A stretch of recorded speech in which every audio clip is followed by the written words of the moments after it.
You all are acutely aware that Stuart is a world-class thought leader, and you also are very aware that he is a world-class physician scientist. But the thing that comes to our attention as triply extraordinary is he is an equally world-class person. He has been an advocate for our patients and our families, internal to the organization as well as externally. As many of you know, he has made time in his non-existent free time to go to Jeff City and other places to advocate legislatively on behalf of our children and families. And so he is really, truly what I think of as the triple threat. We all use that a little bit differently.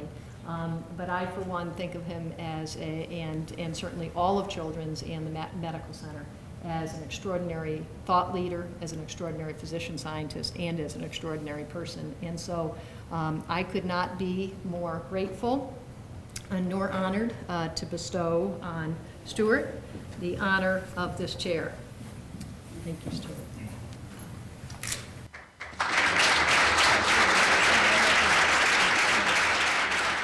Sailing for me is about life, and sailing is a compromise of forces. If you know anything about physics, the wind blowing across the sail is what generates lift, and the lift goes in this direction up here, the sail power. And the problem with that, and it's just like an airplane wing, by the way, and the problem with that is it doesn't pull the boat forward just by itself, it also pushes the boat to one side. And if you're not careful, it pushes the boat all the way over, and that's why my wife won't sail with me, because she's afraid it's going to capsize. But anyway, and I don't think I've done that more than once with her. But at any rate, sailing is about managing and effectively utilizing the forces that are generated by the wind. And that's really what life is about. Life is about making progress while you manage all of the forces that push you in different directions. And believe me, I know about those forces. The other thing about sailing that's important to know is that you can't sail directly into the wind.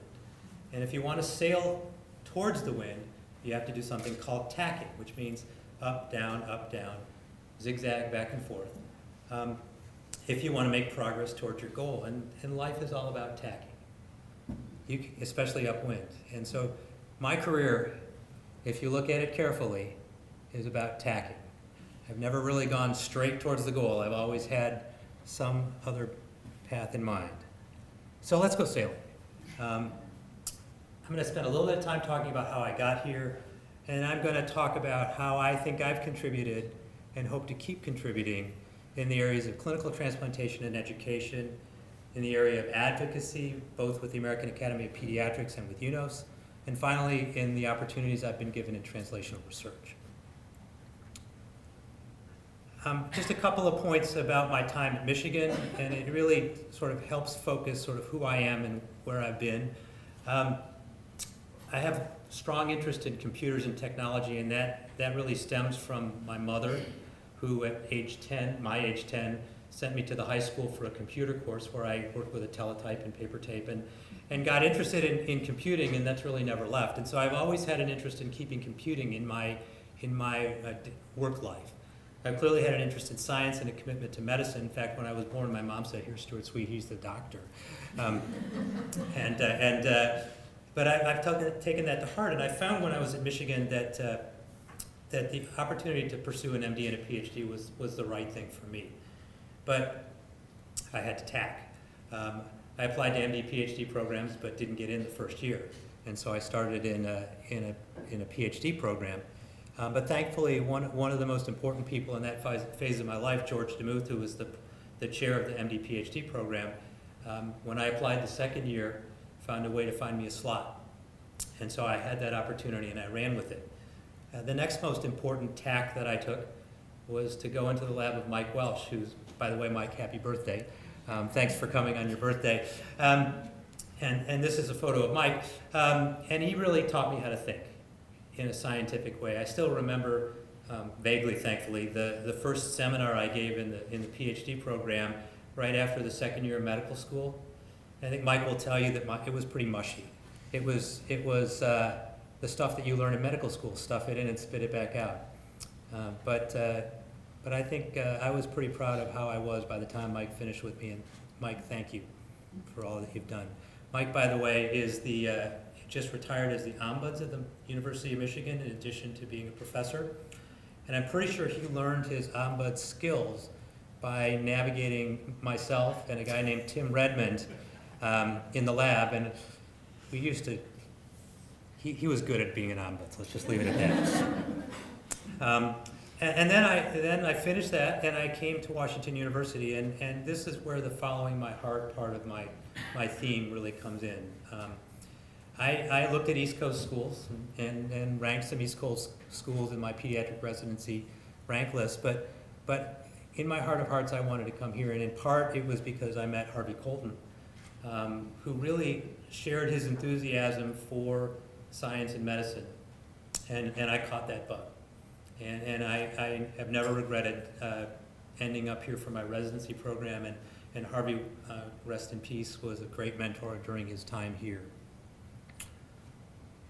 So I tried to think about how I got started in the pulmonary medicine transplant realm, and I found a case that really resonates with me that is a very famous case at Washington University, and it turns out that I was on the pulmonary team when Larry Nogi and others in our division consulted on this patient. And this is a baby who was a term infant in 3,600 grams, had the usual complications of the pregnancy. Interesting thing in his history, though, that the family had a child die at 1 month of age with unexplained respiratory disease about 18 years earlier. The baby was intubated and got sick, looked like they had prematurity, although it was born at term, landed on ECMO, and stayed on ventilatory support. No positive cultures, although got treated with sort of the usual kitchen sink that we use in the NICU. But had an open lung biopsy at 3 months of age, which showed something called pulmonary alveolar prognosis. And that just means that the air spaces where the gas goes in and out of the lungs were filled with protein, hence the problem with gas exchange. So based on refractory respiratory failure, Bradley was his name, was listed for lung transplant, and the lung transplant program had been just started within the past year. But ultimately, by the time that decision was made, he was too far along. And I actually came back to the NICU and was caring for him during the period where he was listed for transplant and when he died waiting. But Larry Nogi, Harvey Colton, Aaron Hambus, Sesh Cole, and others learned a very interesting fact about this patient. And this is the index case for surfactant protein B deficiency, which is the first diagnosis or disease of surfactant protein metabolism to be identified. And this is the data from their New England Journal paper, and you can see in the patient's situation, you're missing the band for surfactant protein B. And if you look at the immunohistochemistry, this is a control, where the SPB immunohistochemistry is clearly evident in the case, and actually in the slides from the sibling, which were dug up even though they were 18 years previously. Again, no SPB. So this was really, I think, one of the things that pushed me into the direction of pulmonary medicine, learning about how you can identify diseases in infancy soon enough to be able to offer lung transplantation. And within the next year, the team here had offered lung transplantation to a child who'd been diagnosed with SPB deficiency, and actually I was a pulmonary fellow at that time and took care of many of the patients that were transplanted in that era.